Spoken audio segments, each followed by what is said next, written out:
2 weeks past the November election, and Wisconsin's Republican leaders are looking 2 months ahead now to the start of the next session. That includes what to do with the state's budget surplus, now larger than was initially predicted. Political reporter Will Keneally tells us what Robin Vos and Devin Lemahue have in mind. Will? That's right. So a big open question is what to do with the roughly $1.5 billion more that the state is expected to bank by the end of this fiscal year.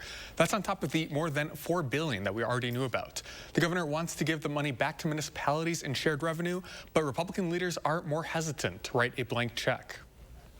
Revenue without reform isn't going to happen. Assembly Speaker Robin Vos does not want to give state aid to municipalities blindly, which is why he wants to see them spend what he calls more efficiently. I am waiting for the reform proposals that get matched with new revenue, but it almost always focuses just give us the revenue and we'll figure that out later as they create goofy positions inside government, as they do all this DEI mumbo jumbo. This discussion was part of a broader luncheon today with Republican leadership where they outlined some of their priorities for the next legislative session. That includes working with the Evers administration to implement more exceptions to the state's narrowly tailored abortion ban. But they also discussed what happened this past election, where Republicans underperformed. And this is only anecdotal, but I talked to someone, Ron Johnson, Tony Evers voter, and the only reason why was because Trump endorsed Michaels. Both said the former president was a drag on the Republican ticket this year. I mean, that was the only reason why. He's like,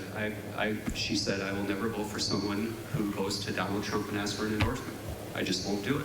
And Vos himself was in his own close race against a Trump-endorsed primary opponent who became a write-in candidate. I was shocked at how many people, after he endorsed my primary opponent, I would knock on doors and they would say, you know, I wasn't going to vote for you, but the fact that you're not with Trump, I'm with you now.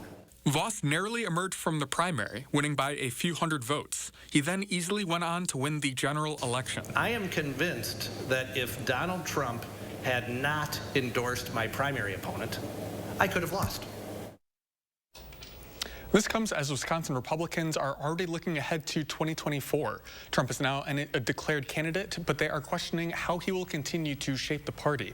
This is ahead, of course, of Wisconsin hosting the next Republican National Convention in Milwaukee.